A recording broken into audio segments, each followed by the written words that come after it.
سورہ ہجر مکی ہے. ہجرت سے پہلے اس کا نزول ہوا.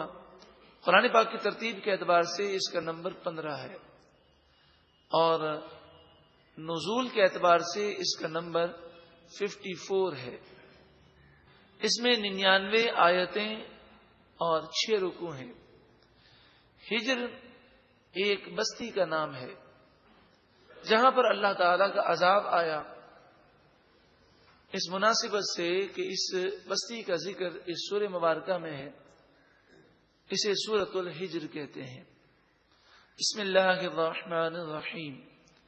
اللہ کے نام سے شروع جو بہت زیادہ مہربان نہایت رحم کرنے والا. الف لام غ حروف مقطعات. اللہ ورسولہ اعلم بمرادہ. اللہ اس کا معنی جانتا ہے اور اللہ کی عطا سے نبی اکرم صلی اللہ علیہ وآلہ وسلم اس کے مطلب کو سمجھتے ہیں. تلک آیات الکتاب یہ کتاب کی آیتیں ہیں. وقرآن مبین اور روشن قرآن کی آیتیں ہیں. اب 14ویں پارے کا آغاز ہے. ربما یود الذین کفروا لو کانوا مسلمین. کل بروز قیامت کافر بار بار تمنا کریں گے کاش وہ مسلمان ہوتے، کاش وہ اللہ اور اس کے رسول کے فرما بردار ہوتے. تو کل بروز قیامت یہ تمنا کریں گے. لہذا دنیا کے اندر انہیں عیش کرنے دو. ذرہم انہیں چھوڑ دو ان کے حال پر. یاکلوا تاکہ وہ کھائیں. ویتمتعوا اور کچھ فائدہ اٹھائیں. ویلہہم الامل اور ان کی امید انہیں دھوکے میں ڈالے. لمبی عمر کی امید اور اس امید کا ایسا غلبہ ہوتا ہے کہ وہ آخرت کو بالکل فراموش کر دیتے ہیں.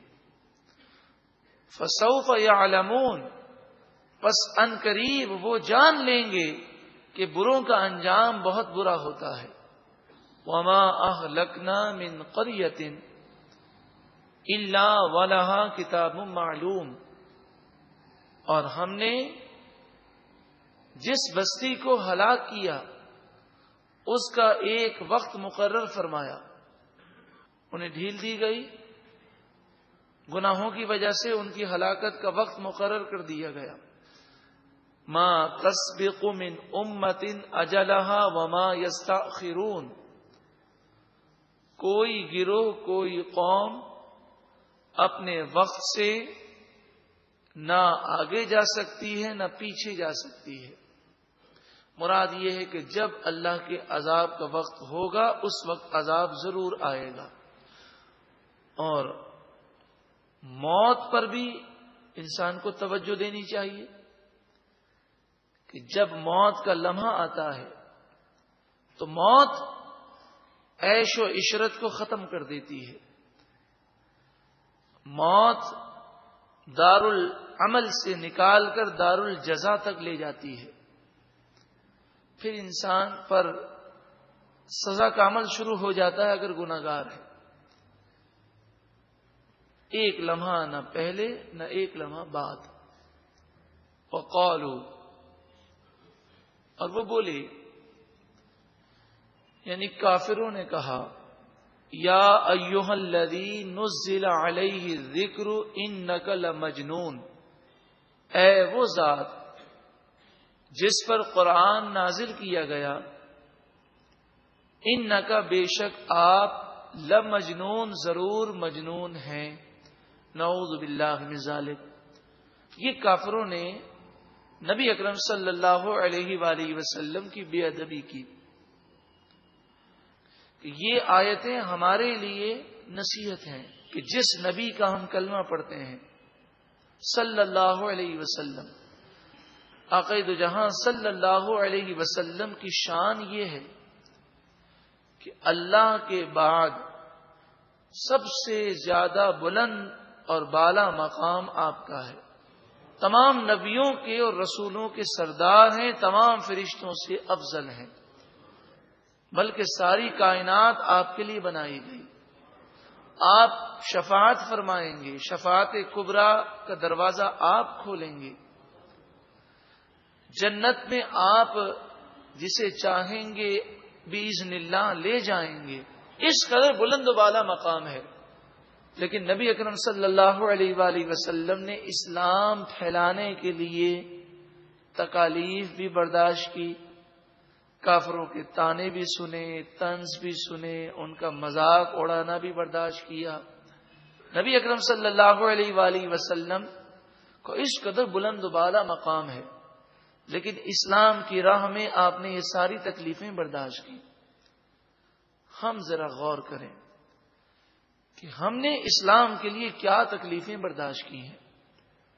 کیا ہم اگر سنت کے مطابق زندگی گزاریں, اللہ اور اس کے رسول کے حکم کے مطابق زندگی گزاریں, اور اگر رشتہ دار مذاق اڑا لیں,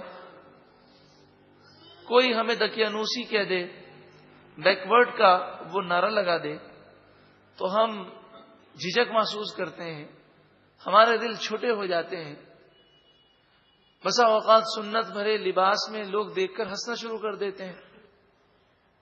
تو ہم ذرا غور کریں کہ جس اسلام کو پھیلانے کے لیے نبی اکرم صلی اللہ علیہ وآلہ وسلم نے اس قدر تکالیف برداشت کی, ہم پھیلانا تو دور کی بات, اس اسلام پر چلنے میں اگر کچھ تکالیف برداشت کر لیں, کسی کا طعنہ سن لیں, تو انشاءاللہ تعالی ہمیں کل بروز قیامت محبوب کریم صلی اللہ علیہ وآلہ وسلم کا قرب نصیب ہوگا کہ یہ ہم نے تکلیفیں برداشت کی ہیں حضور کی محبت میں. لو ما تأتینا بالملائکۃ ان کنت من الصادقین, آپ ہمارے پاس فرشتوں کو لے کر کیوں نہیں آتے, ان کنت من الصادقین, اگر آپ سچے ہیں. اور اگر فرشتے آ بھی جاتے تو یہ ہرگز ایمان نہ لاتے. فرمایا ما ننزل الملائکۃ الا بالحق, ہم فرشتوں کو صرف حق کے ساتھ نازل فرماتے ہیں. مراد یہ کہ فرشتے آ جاتے اور پھر یہ ایمان نہ لاتے. وما کانوا اذا منظرین, تو اس وقت انہیں مہلت نہ دی جاتی اور فوراً اللہ کا عذاب آ جاتا, اور فرشتے نازل ہونے کے بعد بھی یہ ایمان نہ لاتے. انا نحن نزلنا الذکر, بے شک ہم نے اس قرآن کو نازل کیا. وَإِنَّا لَهُ لَحَافِظُونَ, اور بے شک ہم ہی اس کی حفاظت کرنے والے ہیں. قرآن مجید فرقان حمید کا یہ معجزہ ہے کہ 1400 سال گزر گئے, آج تک کوئی قرآن کے ایک لفظ کو تبدیل نہیں کر سکا. حالانکہ دشمنان اسلام کس قدر سازشیں کرتے ہیں. اللہ تبارک و تعالی نے اتنا پیارا کلام ہمیں عطا فرمایا, کاش کہ ہم اسے پڑھیں, سمجھیں, عمل کریں.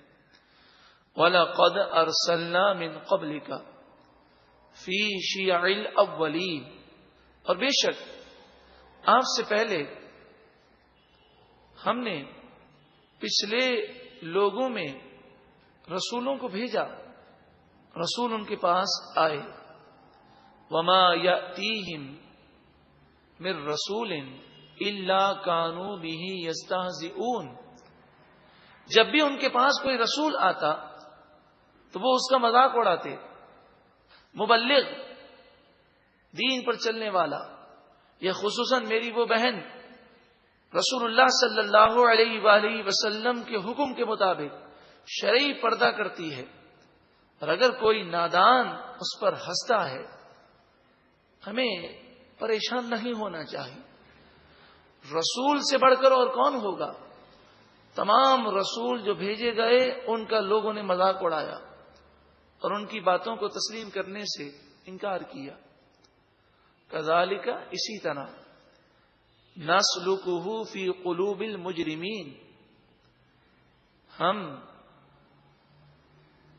مجرموں کے دلوں میں, کافروں کے دلوں میں اس ہنسی کو راہ دیتے ہیں، یعنی یہ ایسے غافل ہو گئے ہیں کہ رسولوں سے مذاق بھی اڑاتے ہیں اور انہیں اس پر شرم بھی نہیں آتی ان کافروں کو. لا یؤمنون بہ، یہ کافر ان پر ایمان نہیں لاتے. وقد خلت سنت الاولین، اور بے شک پہلے لوگوں کا طریقہ گزر چکا کہ جب لوگوں نے اللہ کے رسولوں کی نافرمانی کی تو وہ تباہ ہو گئے. اسی طرح اہل مکہ عبرت حاصل کریں اور رسول اللہ صلی اللہ علیہ وآلہ وسلم کی نافرمانی نہ کریں، ورنہ انہیں تباہی سے کوئی نہیں بچا سکے گا. اب جہاں تک سوال ہے کہ یہ جو نشانی مانگتے ہیں، یہ نشانی انہیں کیوں نہ دی گئی؟ فرمایا جا رہا ہے کہ یہ ضدی ہیں، یہ سمجھنے کے لیے نشانی نہیں مانگ رہے. یہ تو اعتراض برائے اعتراض ہے، یہ تو مخالفت برائے مخالفت ہے. وَلَوْ فَتَحْنَا عَلَيْهِمْ بَابًا مِنَ السَّمَاءِ، اور اگر ہم ان پر آسمان کا دروازہ کھول دیتے، فَظَلُّوا فِيهِ يَعْرُجُونَ، پھر اس میں وہ چڑھنے لگتے. آسمان کا دروازہ کھلتا اور سیڑھی لگ جاتی، اس سیڑھی پر چڑھ کر وہ آسمان پر پہنچ جاتے. وہاں سے یہ دیکھتے کہ فرشتے ہیں اور فرشتے اس بات کی تصدیق کرتے کہ یہ سچے نبی ہیں. اس وقت بھی یہ لوگ کیا کہتے؟ لَقَالُوا، ضرور وہ کہتے، انما سکرت ابصارنا، ہماری آنکھوں پر جادو کیا گیا. بل نحن قوم مسحورون، بلکہ ہم ایسی قوم ہیں جن پوری قوم پر جادو کیا گیا. تو وہ کہتے یہ تو جادو کے زور پر ہمیں ایسا محسوس ہو رہا ہے. تو ان کے اعتراضات اور نشانی کی طلب کرنا صرف مخالفت کے لیے ہے. سورہ ہجر مکی ہے، ہجرت سے پہلے اس کا نزول ہوا. قرآن پاک کی ترتیب کے اعتبار سے اس کا نمبر 15 ہے اور نزول کے اعتبار سے اس کا نمبر 54 ہے.